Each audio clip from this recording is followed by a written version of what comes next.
Lagi aku melihat segala penindasan yang terjadi di bawah matahari. Dan lihatlah air mata orang-orang yang ditindas dan tak ada yang menghibur mereka. Karena di pihak orang-orang yang menindas ada kekuasaan. Oleh sebab itu, aku menganggap orang-orang mati yang sudah lama meninggal lebih bahagia daripada orang-orang hidup yang sekarang masih hidup. Tetapi yang lebih bahagia daripada kedua-duanya itu kuanggap orang yang belum ada, yang belum melihat perbuatan jahat yang terjadi di bawah matahari. Dan aku melihat bahwa segala jerih payah dan segala kecakapan dalam pekerjaan adalah iri hati seseorang terhadap yang lain. Ini pun kesia-siaan dan usaha menjaring angin. Orang yang bodoh melipat tangannya dan memakan dagingnya sendiri. Segenggam ketenangan lebih baik daripada dua genggam jerih payah dan usaha menjaring angin. Aku melihat lagi kesia-siaan di bawah matahari. Ada seorang sendirian, ia tidak mempunyai anak laki-laki atau saudara laki-laki. Dan tidak henti-hentinya ia berlelah. Matanya pun tidak puas dengan kekayaan. Untuk siapa aku berlelah dan menolak kesenangan? Ini pun kesia-siaan dan hal yang menyusahkan. Berdua lebih baik daripada seorang diri, karena mereka menerima upah yang baik dalam jerih payah mereka. Karena kalau mereka jatuh, yang seorang mengangkat temannya. Tetapi why orang yang jatuh yang tidak mempunyai orang lain untuk mengangkatnya. Juga kalau orang tidur berdua, mereka menjadi panas. Tetapi bagaimana seorang saja dapat menjadi panas? Dan bila mana seorang dapat dialahkan, dua orang akan dapat bertahan. Tali 3 lembar tidak mudah diputuskan. Lebih baik seorang muda miskin, tetapi berhikmat, daripada seorang raja tua tetapi bodoh, yang tak mau diberi peringatan lagi. Karena dari penjara orang muda itu keluar untuk menjadi raja, biarpun ia dilahirkan miskin, semasa pemerintahan orang yang tua itu. Aku melihat semua orang yang hidup di bawah matahari berjalan bersama-sama dengan orang muda tadi, yang akan menjadi pengganti raja itu. Tiada habis-habisnya rakyat yang dipimpinnya, namun orang yang datang kemudian tidak menyukai dia. Oleh sebab itu, ini pun kesia-siaan dan usaha menjaring angin. Jagalah langkahmu kalau engkau berjalan ke rumah Allah. Menghampiri untuk mendengar adalah lebih baik daripada mempersembahkan korban yang dilakukan oleh orang-orang bodoh, karena mereka tidak tahu bahwa mereka berbuat jahat. Kalau kita baca dari Pengkhotbah pasal yang keempat ini kan banyak menceritakan tentang penindasan dan ketidakadilan yang ada di bawah matahari, yang ada di bumi ini. Apa aja sih penindasan dan ketidakadilan? Pelan-pelan ya. Kalau penindasan kita lihat bahwa ada air mata orang-orang yang ditindas. Dan nggak ada yang menghibur mereka karena di balik orang-orang yang menindas itu ada kekuasaan. Terus akhirnya dari penindasan itu kita lihat bahwa ya lebih baik orang-orang yang udah mati dong yang sekarang tidak ada di dunia ini karena mereka tidak lagi mengalami penindasan. Tapi lebih bahagia lagi orang yang belum ada, yang belum melihat dunia ini, yang belum menyaksikan perbuatan jahat yang ada di bawah matahari. Nah, terus ada lagi tentang orang yang mengalami ketidakadilan. Contohnya, ada seorang sendirian yang gak punya saudara laki-laki atau gak punya anak laki-laki. Jadi dia bekerja terus sepanjang umurnya dengan seluruh tenaganya, tetapi dia juga pada akhirnya bingung gitu ya, berlelah-lelah bekerja keras buat siapa. Seumur hidupnya dia fokus untuk berjerih payah dan menolak kesenangan, tapi pada akhirnya untuk siapa? Karena nggak punya anak laki-laki atau saudara laki-laki.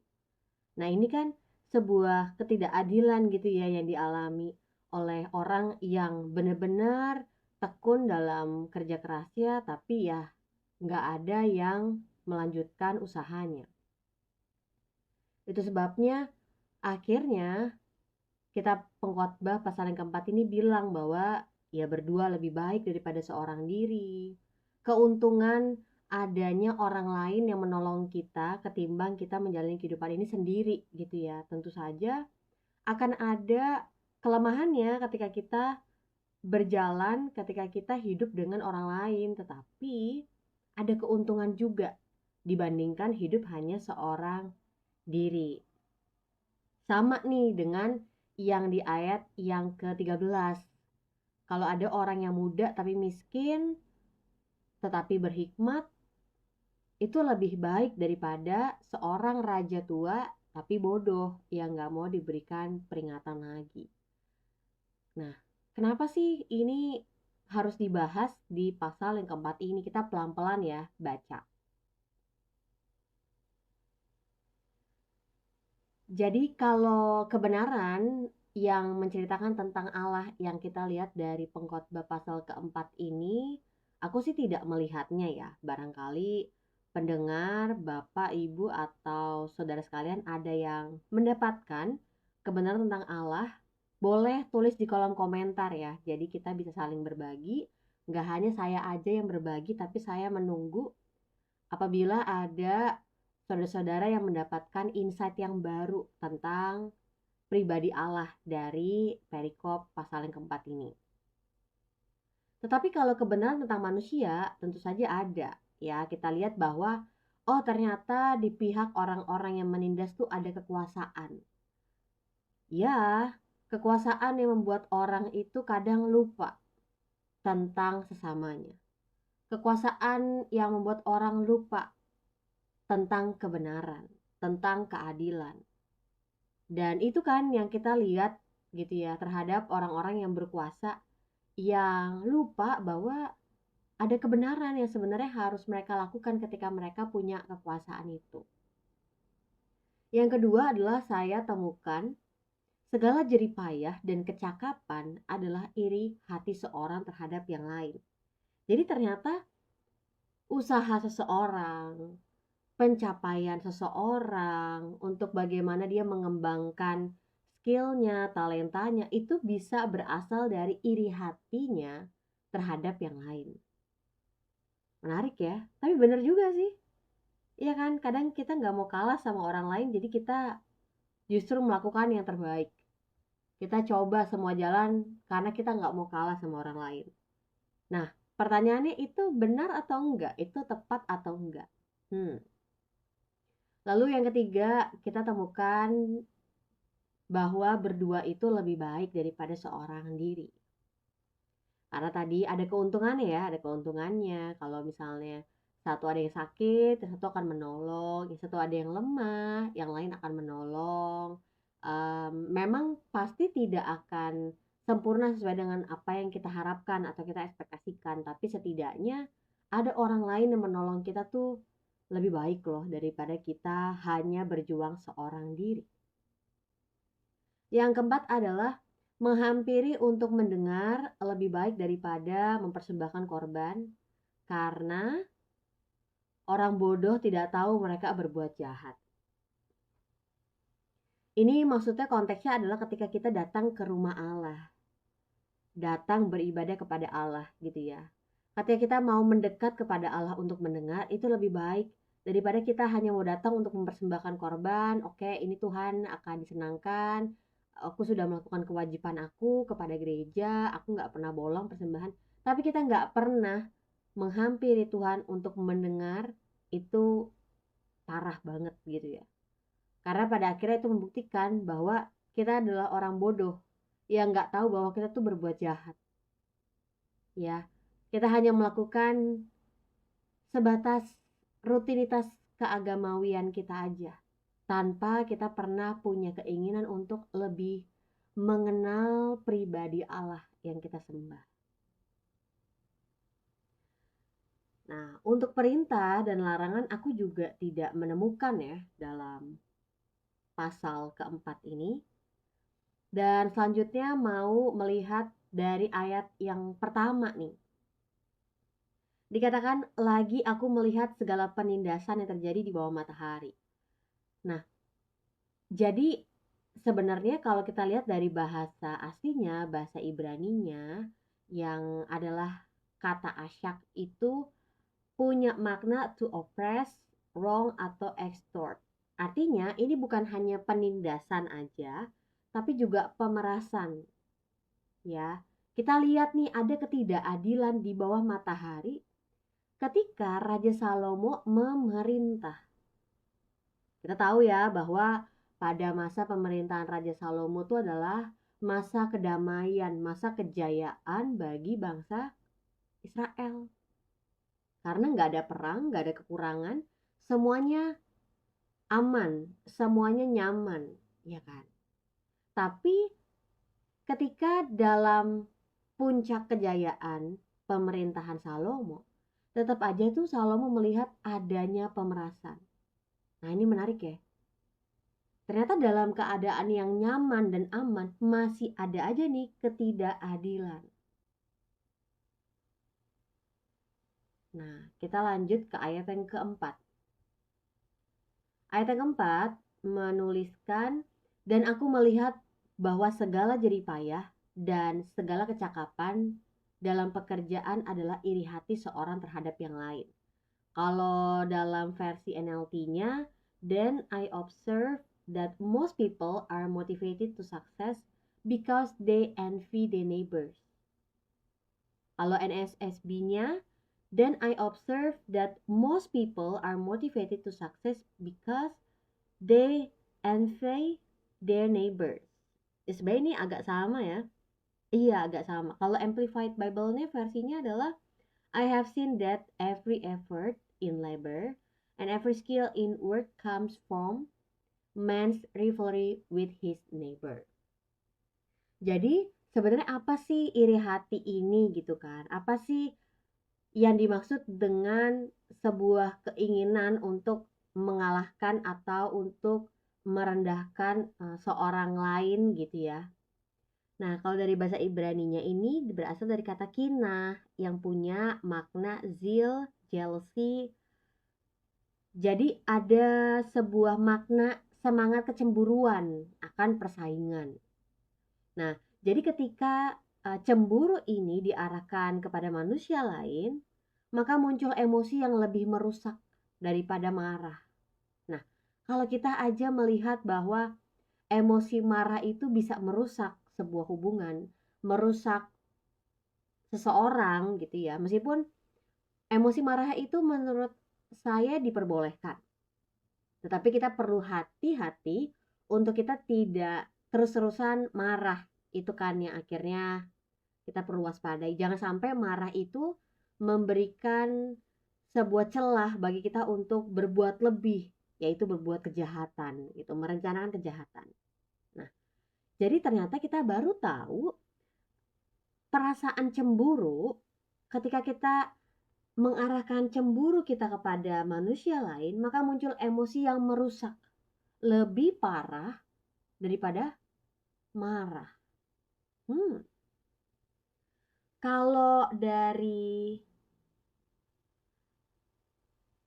Amsal 14 ayat 30 dituliskan, hati yang tenang menyegarkan tubuh, tetapi iri hati membusukkan tulang.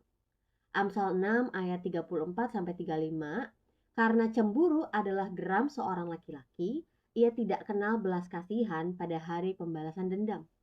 Ia tidak akan mau menerima tebusan suatu pun, dan ia akan tetap bersikeras betapa banyaknya pun pemberianmu. Yang terakhir, Amsal 27 ayat 4, panas hati kejam dan murka melanda, tetapi siapa dapat tahan terhadap cemburu. Jadi Alkitab sudah mengingatkan kepada kita nih tentang perasaan cemburu kepada orang-orang jahat. Saya percaya setiap kita pasti mengalami perasaan yang cemburu gitu ya. Melihat orang-orang yang berhasil ketika melakukan kejahatan. Ketika ada orang-orang yang bisa instan mendapatkan keuntungan ketika melakukan hal yang jahat. Bahkan kalau ada orang yang melakukan hal yang baik dan itu berhasil, kadang kita jealous ya. Kita cemburu. Kenapa ya dia bisa berhasil? Tapi saya mau kita berfokus dulu tentang rasa kecemburuan terhadap orang-orang jahat. Amsal 3 ayat 31 mengatakan, janganlah iri hati kepada orang yang melakukan kelaliman, dan janganlah memilih satupun dari jalannya.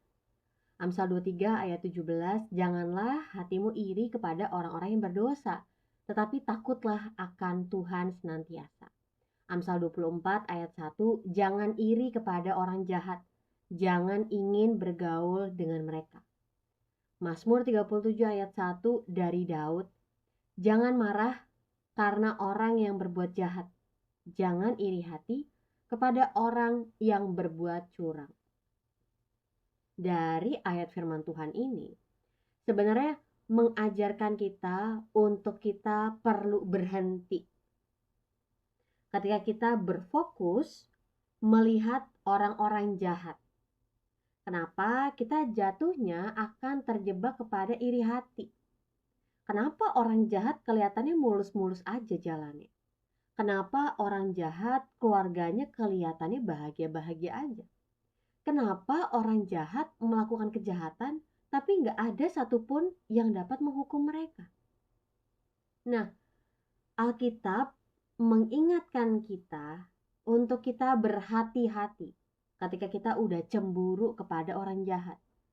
Karena perasaan cemburu itu antara kita mendorong diri kita untuk akhirnya berbuat yang sama dengan orang-orang jahat, atau mendorong kita untuk ikut dengan kelompok orang-orang jahat.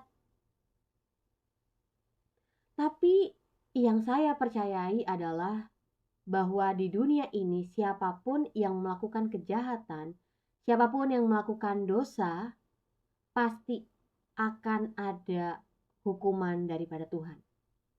Entah itu kepada dirinya sendiri, atau kepada keluarganya, atau kepada aspek lain daripada kehidupannya, kita nggak pernah tahu.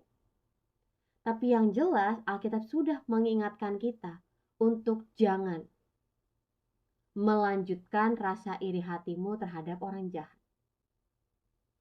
Jangan marah, jangan iri hati, jangan mau ikut dengan cara-cara orang jahat. Nah, itu kiranya bisa membantu kita ketika kita punya perasaan cemburu, iri hati kepada orang-orang yang berbuat jahat. Selanjutnya ada nggak sih kalimat yang membuat kita bingung atau kaget atau justru kita merasa tertantang ketika baca perikop ini? Adakah kalimat yang sulit untuk kita mengerti? Ya, ada sih. Saya menemukan tertulis orang yang bodoh melipat tangannya dan memakan dagingnya sendiri. Saya belum menemukan makna itu apa. Meskipun sebenarnya saya bisa mencari beberapa sumber komentari dari para ahli-ahli teolog, tapi saya belum tahu maknanya apa saat ini. Barangkali saudara ada yang tahu maknanya, bisa membagikan kepada saya melalui kolom komentar ya. Dan ada nggak sih ide yang baru yang kita temukan dari pasal yang keempat kitab Pengkhotbah? Ada. Yang pertama, ternyata kita temukan memang ada penindasan di dunia ini. Memang ada ketidakadilan yang terjadi bagi mereka yang miskin dan tidak punya pertolongan. Dibilang the poor and the helpless. Gak ada penghiburan, gak ada pertolongan bagi mereka. Dan yang menyedihkan bagi saya adalah penindasan atau ketidakadilan ini dilakukan oleh manusia yang satu kepada manusia yang lain. Ini sesama manusia loh. Kok tega kita bisa melakukan penindasan kepada makhluk ciptaan yang derajatnya sama dengan kita, yang punya gambaran, yang punya segambar serupa dengan Allah. Hanya karena manusia yang satu punya kuasa dan yang lain tidak punya kuasa. Sangat menyedihkan dan menyakitkan ya. Dan semoga kita tidak melakukannya. Ketika itu terjadi di hadapan kita, semoga dengan kebenaran yang kita dengar saat ini, itu membentuk sebuah nilai hidup untuk kita mau menolong mereka yang miskin dan tidak berdaya. Yang kedua, kerja keras dan kesuksesan seseorang bisa disebabkan oleh iri hati kepada orang lain. Dan firman Tuhan katakan, ini pun kesia-siaan dan usaha menjaring angin. Yang saya pikirkan adalah bagaimana bisa ya kerja keras kita dan kesuksesan kita itu berasal dari rasa iri hati, rasa cemburu. Sayang banget ya. Keinginan untuk balas dendam, untuk membuktikan bahwa kita tidak seperti yang mereka pikirkan. Kita tidak seperti yang mereka ucapkan. Kita mau melakukan pembuktian bahwa pikiran dan tindakan mereka salah terhadap kita. Dan saya mau katakan itu adalah sebuah dasar atau pondasi yang mudah untuk rontok, untuk rubuh. Bayangkan saja, kenapa usaha kita bekerja keras berjerih payah hanya karena rasa cemburu kita, rasa iri hati kita, keinginan kita untuk melakukan pembuktian bahwa orang lain salah. Yuk kita temukan nilai hidup lain. Yuk kita temukan pondasi hidup kita, dasar hidup kita yang benar. Bukan untuk mendapatkan pengakuan dari orang lain, bukan untuk kita mau menang dari orang lain, bukan. Tapi biarlah keinginan kita untuk maju, keinginan kita untuk berjerih payah, untuk sukses adalah karena kita mau lebih maju daripada yang hari kemarin. Karena kita mau menjadi diri kita yang lebih baik daripada diri kita yang kemarin. Yang ketiga adalah seseorang yang pekerja keras tetapi ternyata hidupnya sendiri. Ini pun kesia-siaan dan usaha menjaring angin. Bekerja keras boleh,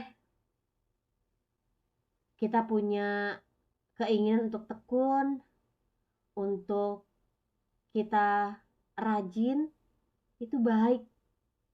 Tapi jangan sampai kita melupakan bahwa hidup ini bukan hanya untuk seorang diri. Tapi kita bisa bagikan apa yang kita miliki untuk orang lain. Bener gak? Karena pada akhirnya seorang yang pekerja keras ini, dia sedih karena dia bingung membagikan hasil usahanya kepada siapa. Gak punya anak laki-laki, gak punya saudara laki-laki. Tetapi sebenarnya tetap saja dia bisa bagikan kepada orang lain. Karena pada akhirnya ketika dia mati pun dia tidak akan membawa semua hasil jerih payahnya. Yang keempat adalah seorang muda miskin tetapi berhikmat. Dan kelak menjadi pengganti raja. Tetapi walaupun ini baik, tapi pengganti kelak tidak menyukai dia. Oleh sebab itu ini pun kesia-siaan dan usaha menjaring angin. Ya ini sebuah ketidakadilan ya. Tadi kan sebenarnya seorang muda miskin yang berhikmat ini kan dibandingkan dengan seorang raja tua yang bodoh yang tidak mau menerima saran dan kritik gitu ya. Tapi pada akhirnya hal yang baik ini pun terjadi ketidakadilan juga.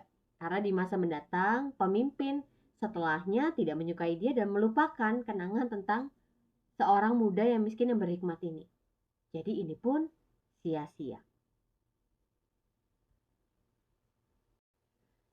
Selanjutnya, ada nggak sih prinsip firman Tuhan dalam Pengkhotbah pasal yang keempat?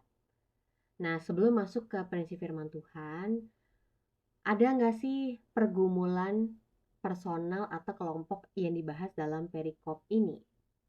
Ya, kita akhirnya lihat lagi bahwa ya benar, penindasan itu terjadi yang dilakukan oleh seseorang, individu atau kelompok gitu ya. Demi ya motif mereka yang kita nggak pernah tahu ya. Yang tentu aja pasti penindasan dilakukan dengan tujuan tertentu gitu. Yang kedua, kita lihat juga bahwa ya ternyata semua orang pernah kok merasakan cemburu atau iri hati terhadap orang lain yang membuat mereka bergerak maju gitu ya, membuat mereka berani untuk menembus segala ketidakmungkinan gitu. Tapi sayangnya itu semua berasal dari iri hati atau cemburunya.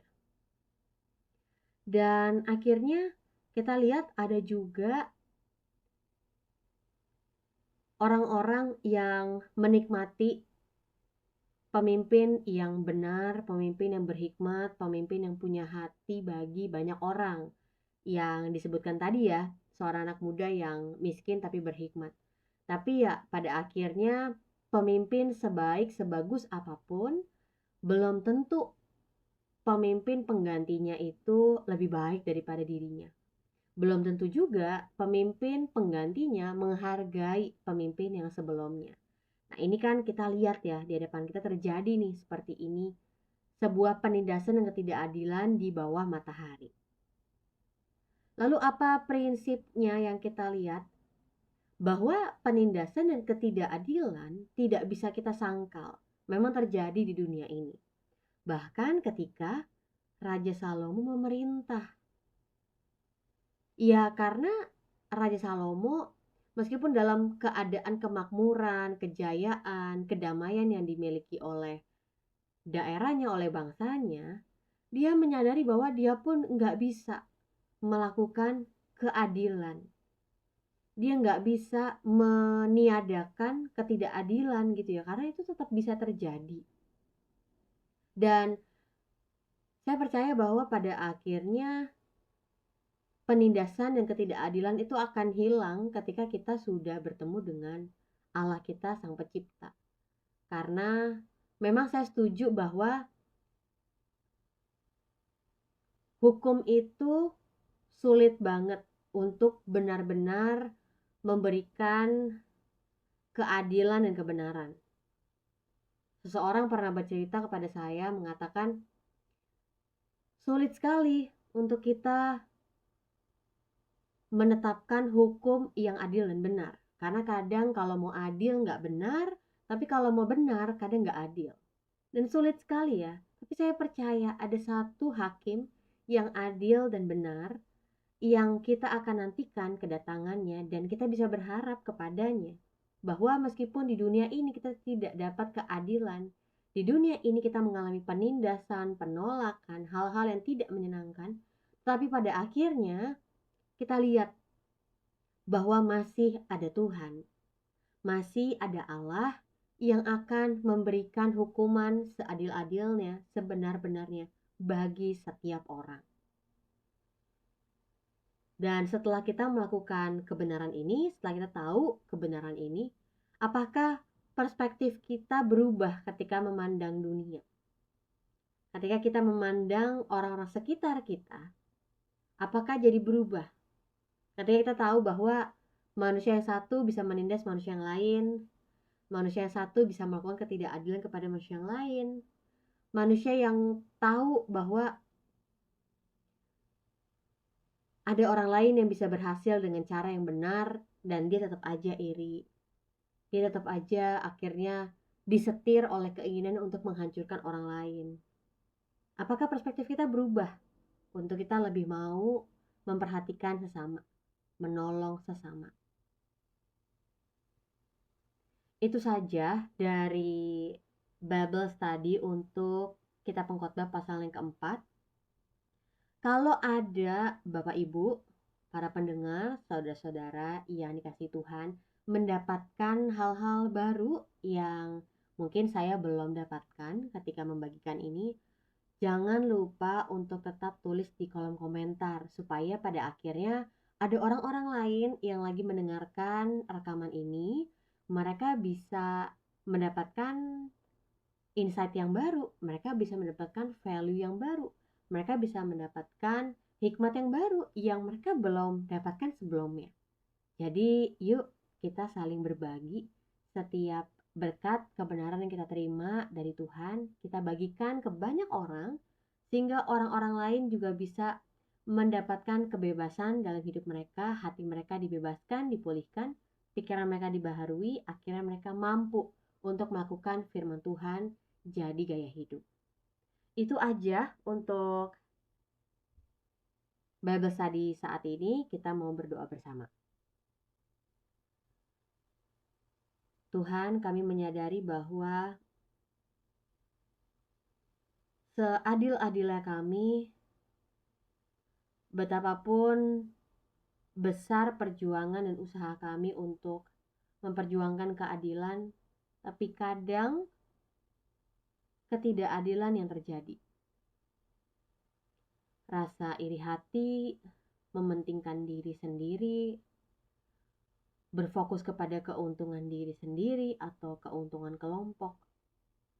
Sehingga kami menutup mata kami, akhirnya kami menindas orang lain yang gak punya kuasa. Kami menindas mereka miskin yang tidak berdaya. Tuhan, ampuni kami. Ampuni kami, Tuhan, kalau kami kadang gak sadar kami udah salah jalan. Dan Tuhan tolong supaya saat ini ketika kami dengar kebenaran ini membuat kami sadar, membuat kami beroleh pengertian bahwa ternyata kami perlu untuk peduli sama sesama kami. Karena kadang ketidakadilan itu bukan disebabkan oleh Tuhan, bukan, tapi ketidakadilan, penindasan, pemerasan itu terjadi karena manusia juga. Dan kami pengen bisa ambil bagian untuk kami bisa melakukan kebenaran, keadilan, melakukan sesuatu yang bisa mensejahterakan sesama kami.